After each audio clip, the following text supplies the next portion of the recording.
Hey folks, welcome back to another Dice Tower preview. I'm Mark, and today we're descending into the shadowy depths of Hell Legends. This is a cooperative game for 1 to 4 players ages 16 and up and plays in about 120 to 240 minutes.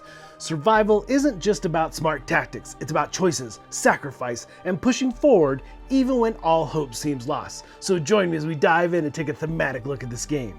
Each adventure takes place in a standalone scenario called a legend. These are narrative-driven missions that unfold differently every time, based on the decisions you make along the way. You'll interact with objects, trigger hidden lore, and face unexpected consequences. All of it is managed through a free web app, which serves as your dynamic story engine, delivering twists, rewards, and dangers as you explore. But the web app stays out of the way during gameplay.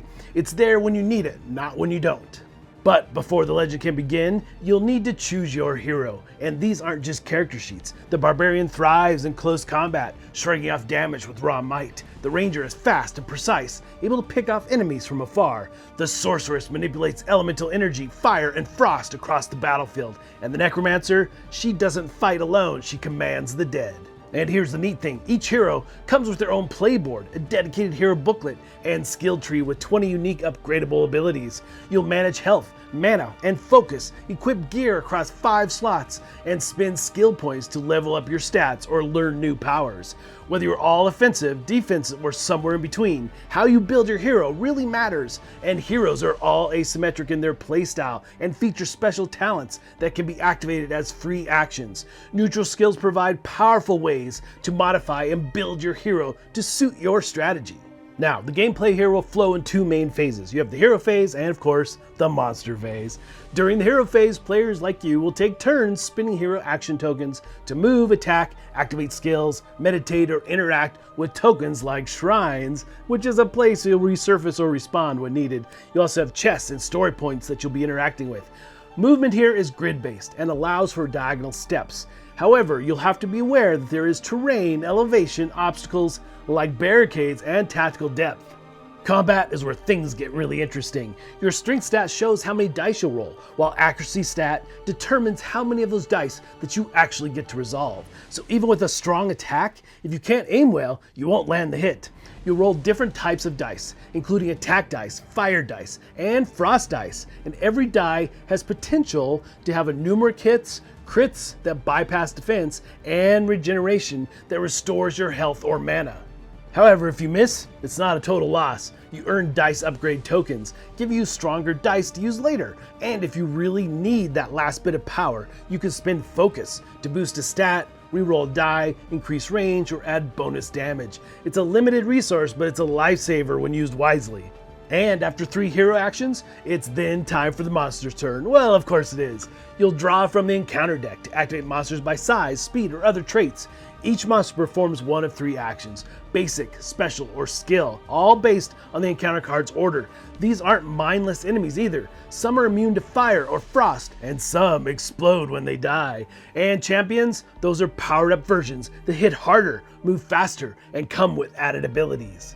And monsters are tracked with detailed monster cards, and you'll know exactly what they do and how they behave, but that doesn't mean they're easy to deal with. If a monster should spawn and there's no standee left, you activate all figures of that monster type instead. And if you're wondering, yes, heroes can die. When your health drops to 0, you draw a Tainted Blood card, restore your health and mana, lose all status effects, and respawn adjacent to a shrine.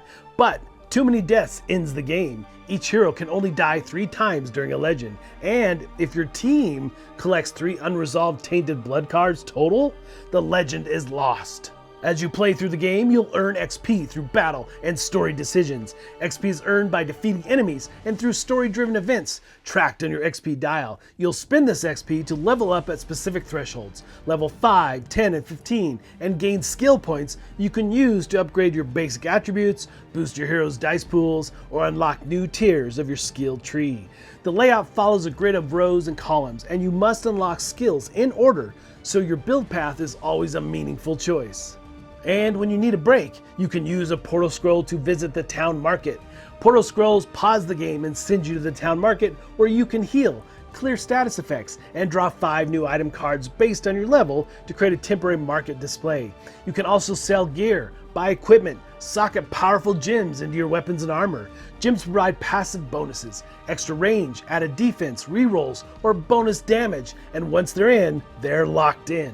So yeah, Hell Legends isn't just about hack and slash combat. It's a fully realized tactical narrative experience. Every choice, every roll, every point of damage, it all matters. This game pulls you into the world, and when things go wrong, it's because you made that call. So pick your hero, ready your spells, and prepare to carve your story into the ashes of a world that wants you dead.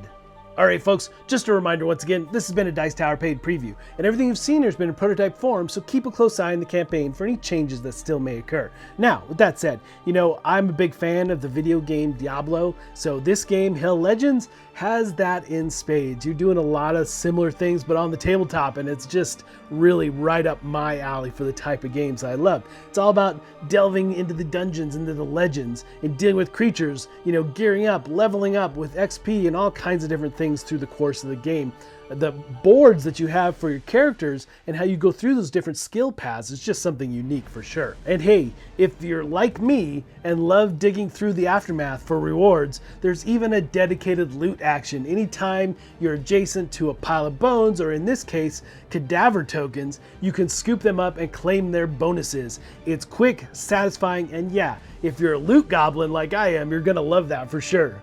And I'm just a big fan of cooperative games in general. So one of the neat things with XP in this one is that it's shared as a party bonus. So whether you're landing that killing blow or just helping set it up, your whole group gets to grow stronger together. So it gives me real co-op Diablo vibes in those moments where you and your friends take down something big and everyone reaps those rewards. And the web app really does lead you through the story, some nice rich narrative, which I really enjoy in games. Obviously, big story-driven type games, that's right at my alley. And so as you're developing your characters, and each one being so different, all that skill tree is really well done, and the tiles, how you flip them between different levels as you're leveling up and using those different skills and so forth. And there's even some generic skills that you can put across the top of your character again to make them more unique to you, which is really nice. But folks, ultimately, if this looks like something of interest to you, I'm sure they'd appreciate your support.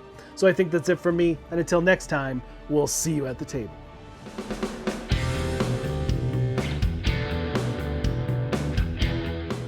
Hey everybody, thanks for watching this video. If you like this review or whatever you just watched, wasn't it amazing? Check out our channel, Dice Tower. We have all kinds of things. We review games, we do top 10s, we play games live. It's all about board games, but especially the people who play them. Check out Dice Tower YouTube channel.